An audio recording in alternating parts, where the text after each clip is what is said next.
السلام علیکم guys and welcome to Ababeel YouTube channel. تو دوستو آج کی ویڈیو میں ہم کچھ اہم ملٹری اپڈیٹس کو کور کریں گے۔ سب سے پہلے بات کرتے ہیں پاکستان کے اپنے بنائے گئے پہلے UAV انجن کی۔ دوستو پاکستان کی دفاعی صنعت نے ایک ایسا سنگ میل عبور کر لیا ہے جسے مستقبل کی جنگی ٹیکنالوجی کے حوالے سے انتہائی اہم پیش رفت قرار دیا جا رہا ہے۔ فرانس میں منعقد ہونے والی دفاعی نمائش میں پاکستان کی پرائیویٹ ڈیفنس کمپنی السنز گروپ نے پہلی مرتبہ مکمل طور پر پاکستان میں تیار کیا گیا ایک جدید بغیر پائلٹ ایئرکرافٹ یعنی UAV انجن دنیا کے سامنے پیش کر دیا ہے۔ یہ صرف ایک انجن نہیں ہے بلکہ پاکستان کی دفاعی خود انحصاری انجینئرنگ صلاحیت اور مقامی تحقیق و ترقی کی ایک واضح مثال ہے۔ کئی دہائیوں تک پاکستان کو اپنے ڈرونز اور دیگر بغیر پائلٹ فضائی نظاموں کے لیے بیرون ملک سے انجن درآمد کرنا پڑتے تھے، لیکن اب صورتحال تیزی سے تبدیل ہو رہی ہے۔ اس نئے انجن کو خاص طور پر طویل فاصلے تک پرواز کرنے والے ڈرونز اور لوٹرنگ منیشنز یعنی کامیکازی ڈرونز کے لیے تیار کیا گیا ہے۔ کمپنی کے مطابق یہ انجن ایسے ڈرونز کو طاقت فراہم کر سکتا ہے جو 20 گھنٹے سے بھی زیادہ وقت تک مسلسل فضا میں رہ سکیں، جبکہ تقریباً 1000 کلومیٹر کے فاصلے تک اپنے ہدف تک پہنچنے کی صلاحیت رکھتے ہیں۔ جدید جنگوں میں اس قسم کے ڈرونز کی اہمیت مسلسل بڑھ رہی ہے کیونکہ یہ کم لاگت میں انتہائی مؤثر نگرانی اور درست حملے کی صلاحیت فراہم کرتے ہیں۔ دوستو اس انجن کی تیاری میں جدید میکینیکل ڈیزائن، بہتر فیول ایفیشنسی، کم وزن اور طویل آپریشنل لائف جیسے عوامل کو خاص طور پر مد نظر رکھا گیا ہے۔ دوستو کسی بھی ملک کے لیے صرف ڈرون تیار کرنا کافی نہیں ہوتا بلکہ اس کا انجن، فلائٹ کنٹرول سسٹم اور دیگر اہم پرزوں پر بھی مکمل مقامی کنٹرول ہونا ضروری ہے۔ یہی وجہ ہے کہ اس کامیابی کو پاکستان کی دفاعی صنعت کے لیے انتہائی اہم سنگ میل قرار دیا جا رہا ہے۔ اس انجن کی ایک بڑی خصوصیت اس کی ایندھن بچانے کی صلاحیت ہے، جس کی بدولت ڈرون زیادہ دیر تک فضا میں رہ سکتے ہیں اور طویل فاصلے تک نگرانی یا حملے کی کارروائیاں انجام دے سکتے ہیں۔ مستقبل کی جنگوں میں جہاں مسلسل نگرانی، انٹیلیجنس اکٹھا کرنا اور موقع ملتے ہی فوری حملہ کرنا انتہائی اہم ہو چکا ہے، وہاں اس قسم کی صلاحیت کسی بھی ملک کی عسکری طاقت میں نمایاں اضافہ کرتی ہے۔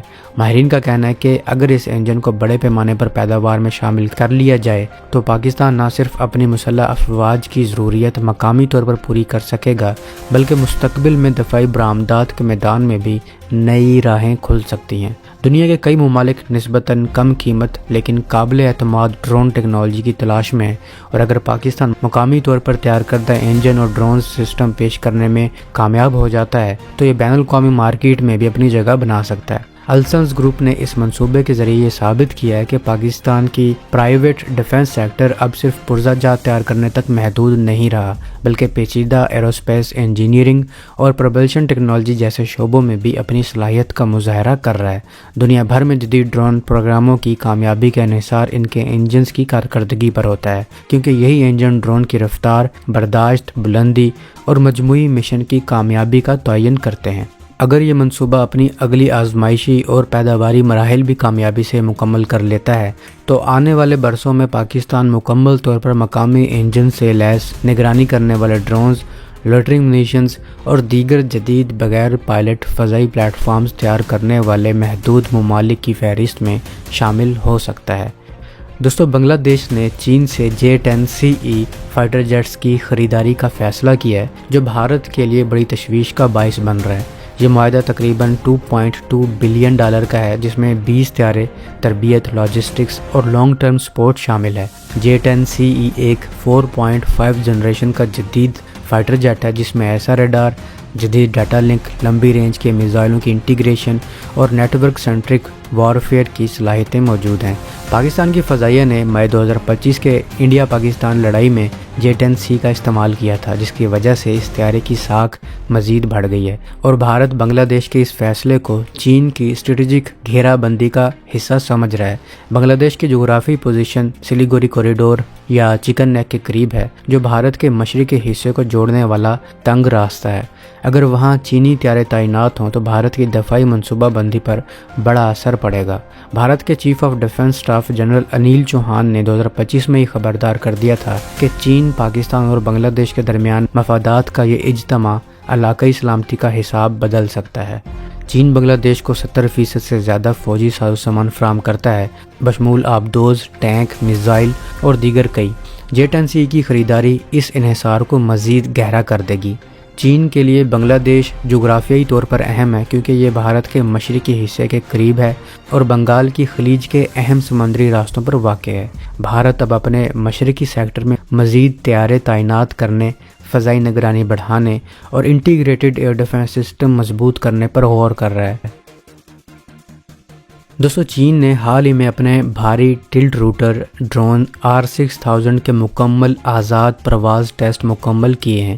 یہ دنیا کا پہلا 6 ٹن کلاس ٹلٹ روٹر بغیر پائلٹ والا طیارہ ہے جو ہیلی کاپٹر کی طرح عمودی اڑان اور لینڈنگ کر سکتا ہے اور فکسڈ ونگ طیارے کی طرح تیز رفتاری سے لمبی دوری طے کر سکتا ہے۔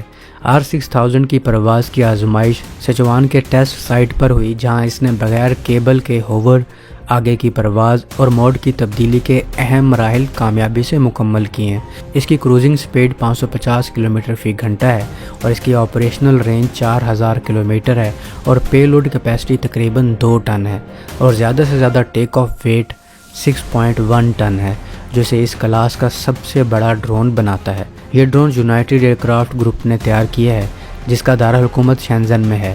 اس میں 2 AES 100 ٹربو شافٹ انجنز لگے ہیں اور یہ تمام موسموں میں پرواز کر سکتا ہے، طاقتور ہواؤں، بارش اور برف میں بھی کام کرتا ہے۔ اس کی ویٹول صلاحیت یعنی بغیر رن وے کے اڑنے اور اترنے کی صلاحیت اسے پہاڑی علاقوں، دور دراز جزیروں، سمندری پوزیشنوں اور قدرتی آفات والے علاقوں میں لاجسٹکس پہنچانے کے لیے بہترین بناتی ہے۔ چین اسے بنیادی طور پر سول استعمال کے لیے پروموٹ کر رہا ہے، جیسے low altitude economy, cargo delivery, medical evacuation اور ڈیزاسٹر ریلیف کے لیے، لیکن اس کی فوجی صلاحیت واضح ہے۔ یہ PLA کو آٹونومس سپلائی، ڈسٹریبیوٹڈ لاجسٹکس اور کنٹیسٹڈ انوائرمنٹ میں فورس پروجیکشن کی طاقت دے سکتا ہے، جہاں روایتی ایئر بیسز میزائل حملوں کا نشانہ بن سکتے ہیں۔ R6000 انڈو پیسیفک میں چین کی اسٹریٹجک رسائی کو بڑھائے گا، خاص طور پر جزیروں اور سمندری پوزیشنوں پر جہاں روایتی طیاروں کو رن وے کی ضرورت ہوتی ہے۔ یہ V-22 آسپرے جیسے امریکی ٹلٹ روٹر پروگرامز کا مقابلہ کرنے والا آٹونومس سسٹم ہے اور چین کی خود مختار ایروسپیس ٹیکنالوجی کی ترقی کو ظاہر کرتا ہے۔ ابھی یہ پروجیکٹ ڈیولپمنٹ کے مرحلے میں ہے اور 2026 کے آخر تک سول سرٹیفیکیشن کا ہدف ہے۔ دوستو، R6000 جیسی ٹیکنالوجیز مستقبل کی جنگوں میں لاجسٹک اور سپورٹ کو مکمل بدل دیں گی۔ دوستو، چین نے اپنے نئے QN202 مائکرو گائیڈڈ میزائل کے ٹیسٹ فائرنگ کا فوٹیج پہلی بار جاری کیا ہے۔ یہ ایک انتہائی چھوٹا، ہلکا پھلکا اور انفرادی سپاہی کے لیے بنایا گیا پرسنل میزائل سسٹم ہے جو جدید جنگ کے میدان میں گیم چینجر ثابت ہو سکتا ہے۔ QN202 کا وزن صرف 1.2 سے 1.5 کلو گرام تک ہے اور اس کا ڈائیمیٹر 40 ملی میٹر ہے اور لمبائی تقریباً 650 ملی میٹر ہے۔